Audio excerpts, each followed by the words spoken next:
Hello दोस्तों, नमस्कार, आदाब, सत श्री अकाल। क्या हाल है आप लोगों के? उम्मीद करता हूं अच्छे होंगे, सब कुछ कुशल मंगल होगा, सुरक्षित होगा। आपके आसपास के माहौल के अंदर सब चीजें नॉर्मल चल रही होंगी और कोई दुख भरी खबर आप लोगों के आसपास नहीं होगी। दोस्तों, चाइना जनवरी से लगातार खबरों के अंदर बना हुआ है और इस हद तक खबरों के अंदर बना हुआ है कि शायद ही कोई दिन ऐसा जा रहा हो जब चाइना के बारे में या चाइना से जुड़ी हुई कोई मेन खबर ना आ रही हो। वही चाइना आज के दिन खबरों में बना हुआ है कि भारत के हम बॉर्डर के ऊपर लगातार वो दबाव बना रहा है और युद्ध जैसे हालात पैदा कर चुके हैं और लगातार इंडिया को पोक कर रहा है, उकसा रहा है। अब क्योंकि वो इंडिया को लगातार उकसा रहा है, चर्चा में बना हुआ है, तो हमारे देश के दोस्त, हमारे देश के लोगों को और खासकर यूपीएससी एस्पिरेंट्स को इस पूरे के पूरे डिप्लोमेसी या इस पूरे के पूरे सिनारियो के बारे में नॉलेज होना जरूरी है, क्योंकि यहीं से आप लोगों को चाइनीज फॉरेन पॉलिसी का एक नया एंगल पता लगेगा। Not only in Chinese foreign policy, आपको पूरी दुनिया के अंदर किस तरीके से लोग डैमेज कंट्रोल करते हैं और क्राइसिस मैनेजमेंट करते हैं अपनी कंट्री के अंदर, उसका एक बहुत इंपॉर्टेंट एंगल पता लगेगा। दोस्तों, ये बहुत इंपॉर्टेंट वीडियो इसलिए है क्योंकि ये जैसे ही आप लोगों का यूपीएससी मेंस आने वाला है, चाइना और इंटरनेशनल पॉलिटिक्स और इंटरनेशनल रिलेशन से रिलेटेड इतने सारे क्वेश्चंस बैक टू बैक आपसे पूछे जाने वाले हैं कि हद से ज्यादा। और पीटी के अंदर भी आप एक्सपेक्ट कीजिए कि कम से कम 10 से 12 क्वेश्चन डायरेक्टली या इनडायरेक्टली इसी इंटरनेशनल अफेयर्स और इंटरनेशनल रिलेशन से आपसे पूछे जाने वाले हैं। दोस्तों, अगर इसका नेक्स्ट स्टेप देखा जाए कि असलियत में चाइना ऐसा क्या कर रहा है, क्यों कर रहा है कि भारत की बॉर्डर के ऊपर जब उसके ऊपर पूरी दुनिया के अंदर कोरोना फैलाने के आरोप लगे हुए हैं, वो भारत चाइना, साउथ चाइना सी से लेकर अमेरिका, ऑस्ट्रेलिया से सबसे भिड़ा हुआ है। इसी चीज का एक डिटेल्ड एनालिसिस अभी हम करने जा रहे हैं। दोस्तों, इससे पहले सिर्फ एक रिक्वेस्ट ये है कि आप लोग चैनल सब्सक्राइब, लाइक तो करते रहें। आप लोगों को इंफॉर्मेशन इंपॉर्टेंट जो देनी है वो ये है कि दोस्तों, हम लोगों ने live classes with English and Hindi medium separate batches, live classes with English and Hindi medium separate batches, Hindi और इंग्लिश मीडियम के सेपरेट बैचेस के साथ हमने आप लोगों के लिए लाइव क्लासेस स्टार्ट कर रखी हैं। रजिस्ट्रेशन बिल्कुल फ्री है। आप लोग आएं और हमारी क्लासेस को अटेंड करें और ये जो डिटेल्ड एनालिसिस है उसे और ज्यादा एलैबोरेटेड वे में with notes, class notes, classroom information के साथ वहां पर आकर ज्वाइन कर सकते हैं। तो दोस्तों, अगला टॉपिक जो हम इस टाइम पर डिस्कस करने जा रहे हैं वो है चाइना। दोस्तों, असलियत में समस्या समझिए, क्राइसिस मैनेजमेंट, डैमेज कंट्रोल क्या होता है, ये चाइना से इस टाइम सीखना चाहिए। चाइना बहुत ही बुरा देश इस टाइम पर है, दुनिया के अंदर एक मिस्ट्री बना हुआ है, दुनिया के लिए एक सरदर्द बना हुआ है और बार बार जो जवाहरलाल नेहरू की स्टेटमेंट है कि evolving China is danger to this world, ठीक है, इवॉल्विंग चाइना डैमेजिंग चाइना होता है, इमर्जिंग चाइना जो होता है वो थ्रेट टू दिस वर्ल्ड होता है। जवाहरलाल नेहरू का ये ओपिनियन हमेशा से रहा है और आज के दिन लगभग हर स्कॉलर, दुनिया का लगभग हर स्कॉलर जो है वो चाइना के इस एटीट्यूड को सपोर्ट, मतलब इस एटीट्यूड, चाइना के बारे में इस ओपिनियन को सपोर्ट करता है। दोस्तों, सोचने की सिचुएशन है कि पूरी दुनिया में चाइना के ऊपर आरोप लग रहा है कि वुहान से वायरस फैला। अब वुहान से अगर वायरस फैला और लगातार वुहान के ऊपर अटैक हो रहा है या वुहान के ऊपर वर्बल अटैक हो रहा है, चाइना के ऊपर वर्बल अटैक हो रहा है, अमेरिका का जो डोनाल्ड ट्रंप है वो लगातार वुहान वायरस या चाइना वायरस कहकर इसको संबोधित कर रहा है, तो ऐसी सिचुएशन के अंदर चाइना लगातार दबाव में आ रहा था, क्योंकि यूरोप से लेकर ऑस्ट्रेलिया तक और इंडिया से लेकर दुनिया का लगभग हर देश इस पूरी महामारी के लिए चाइना को दोषी ठहरा रहा था। ऐसी सिचुएशन के अंदर चाइना के पास कोई ऑप्शन नहीं बचा, क्योंकि अगर यूएस को देखें तो यूएस लगातार, आप लोग देखेंगे कि यूएस लगातार चाइना के ऊपर एग्रेसिव था, यूएस लगातार चाइना के ऊपर कोई ना कोई आरोप प्रत्यारोप कर रहा है, यूएस चाइना के ऊपर लगातार कोई ना कोई समस्या क्रिएट कर रहा है, सैंक्शंस लगाने की धमकी दे रहा है। ऑस्ट्रेलिया जो है वो रेजोल्यूशन लेके आता है कि चाइना के अंदर इंक्वायरी होनी चाहिए। जर्मनी के अंदर रेजोल्यूशन आ रहे हैं, प्रस्ताव आ रहे हैं कि चाइना से जो भी डैमेज हुआ है इसका हर्जाना लेना चाहिए और इंडेमनिटी लेनी चाहिए। जो युद्ध हुआ है या जो चाइना की वजह से नुकसान हुआ है, पूरी दुनिया को चाइना उसका हर्जाना भरे। अगर ये सिचुएशन आ रही है, ऐसी सिचुएशन के अंदर चाइना के ऊपर चारों तरफ से दबाव है, अगर बाहर से दबाव किसी देश के ऊपर हो तो झेल भी लिया जाए, यहां पर चाइना के ऊपर खुद के ऊपर अपने अंदर से दबाव है, क्योंकि वहां चाइना के जो कॉमन पीपल हैं, आम जनता है, वो भी चाइना से लगातार पूछती जा रही है कि यार ये बताओ तुम किस काम की सरकार हो जब हमारे इतने लोग मर गए। क्योंकि आप उस खबर को नहीं भूल सकते जब चाइना की टेलीकॉम कंपनियों के बयान आए कि हमारे लगभग 1 करोड़ ग्राहक गायब हो गए हैं, 1 से 1.5 करोड़ ग्राहक वुहान के एरिया से गायब हो चुके हैं। इसका मतलब शायद वो मर गए या कहीं चले गए, पता नहीं। अब ऐसी सिचुएशन के अंदर लगातार लोग चाइना की सरकार से सवाल पूछ रहे हैं कि आप ये बताइए ऐसा है क्या। हालांकि चाइना सरकार का जो सिस्टम है या चाइना का जो सिस्टम है उसमें सरकार अपने जवाब देने के लिए बाध्य नहीं है ऑफिशियली, यानी आधिकारिक तौर पर सरकार उसके ऊपर जवाब दे या ना दे उसकी मर्जी है। लेकिन ये इंडिया थोड़ा ना है कि आप जो झंडे डंडे लेके और माइक लेके पहुंच जाएंगे कि प्रधानमंत्री जी जवाब दो, और प्रधानमंत्री जी को आज नहीं तो कल जवाब देना पड़ेगा। चाइना में ऐसा नहीं है, लेकिन चाइना के अंदर एक डर हर सरकार के अंदर हमेशा बना रहता है, और वो है यूएसएसआर वाले डिसइंटीग्रेशन का डर। क्योंकि यूएसएसआर के डिसइंटीग्रेशन, यूएसएसआर के विघटन, सोवियत संघ के विघटन की पूरी स्टोरी एक सब्जेक्ट के रूप में चाइना के अंदर लगातार हर रजीम को पढ़ाई जाती है कि किस तरीके से, हर गवर्नमेंट ऑफिशियल को पढ़ाई जाती है कि किस तरीके से यूएसएसआर का विघटन हुआ, डिसइंटीग्रेशन हुआ, और कैसे वो जो डिसइंटीग्रेशन था उसने पूरे के पूरे वर्ल्ड ऑर्डर को बदल दिया, देश को बर्बाद करके रख दिया। ऐसी सिचुएशन में अगर आप लोग देखते हैं तो चाइना के अंदर ये डर हमेशा है कि अगर ये पब्लिक भड़क गई और पूरी तरीके से गवर्नमेंट के अगेंस्ट हो गई तो शायद रशिया वाला हाल, शायद यूएसएसआर वाला हाल, शायद सोवियत संघ वाला हाल चाइना का हो सकता है। ऐसी सिचुएशन में चाइना के पास एक बहुत बढ़िया ऑप्शन होता है, और ऑप्शन है गेम ऑफ नेशनलिज्म, राष्ट्रवाद का गेम या राष्ट्रवाद का खेल। उसके अंदर कुछ नहीं होता, आप जब जवाब देने में काबिल ना हो तो आप लड़ना शुरू कर दीजिए, और उस मुद्दे से भटकाकर ध्यान पूरी दुनिया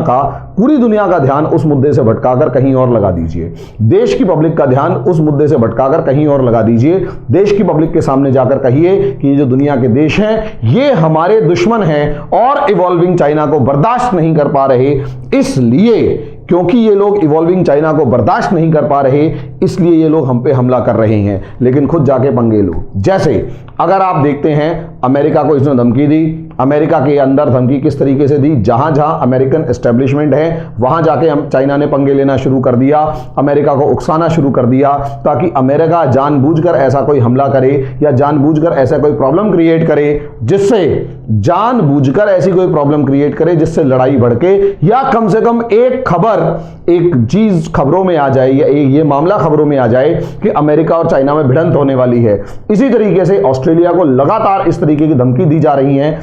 क्योंकि ऑस्ट्रेलिया कहीं ना कहीं इकोनॉमिकली एक कमजोर देश है, बहुत ज्यादा ताकतवर देश नहीं है, तो लगातार चाइना उसको धमकी दे रहा है कि आपको इकोनॉमिक सैंक्शंस यानी आर्थिक जो प्रतिबंध हैं उनको झेलना पड़ेगा, और बहुत सारे टैरिफ बैन्स, जो टैरिफ्स हैं उसको झेलना पड़ेगा, यानी बहुत सारे टैक्सेस लगा देंगे और आपके ऊपर बहुत सारे बैन लगा देंगे। ऑस्ट्रेलिया के ऊपर इस तरीके का जब दबाव बनाया गया, लेकिन ऑस्ट्रेलिया उसके सामने नहीं झुका, इस वजह से भी चाइना चिढ़ा हुआ है। इसी तरीके से अगर आप देखें, जानबूझकर हांगकांग के अंदर ऐसे कलेश करवाए गए, ऐसे लॉज की बात दोबारा से छेड़ दी गई, ताकि अब पूरे के पूरे चाइना और दुनिया का ध्यान कोविड-19 के सवालों से हटकर परे सीधा का सीधा हांगकांग के ऊपर चला जाए। इसी तरीके से इंडिया, क्योंकि इंडिया ने भी इस तरीके के डैमेज जो इंडेमनिटी थी, जो वॉर इंडेमनिटी तो नहीं कहेंगे, इसी तरीके की हट जाने की बात कही थी, कंपनसेशन की बात की थी और उसको सपोर्ट किया था, तो ऑब्वियस सी बात है चाइना को भी कहीं ना कहीं चाइना इंडिया को भी डिस्कशन टेबल पर लाना चाहता है और जानबूझकर ऐसे मुद्दे सामने रखना चाहता है जिससे उसके बार्गेन होते रहें। दोस्तों, देश मैक्सिमम देश जो होते हैं वो तो इस चीज के फेवर में होते हैं, मैक्सिमम देश इस चीज के फेवर में होते हैं कि हमारे सारे के सारे बॉर्डर जो हैं वो शांत रहें, उनके अंदर लड़ाई झगड़ा ना हो। लेकिन चाइना एक ऐसा देश है जिसके अपने 22 पड़ोसी देशों के साथ लगातार कोई ना कोई बॉर्डर डिस्प्यूट है, और चाइना बहुत ही समझदारी के साथ, बहुत ही प्लान्ड वे में इन देशों के साथ बार्गेन करता है, इन देशों के साथ एक तरीके से कहते हैं कि लेन देन की प्रक्रिया करता है कि एक टेबल के ऊपर डोकलाम, गैवलन घाटी और 500 लेक जो है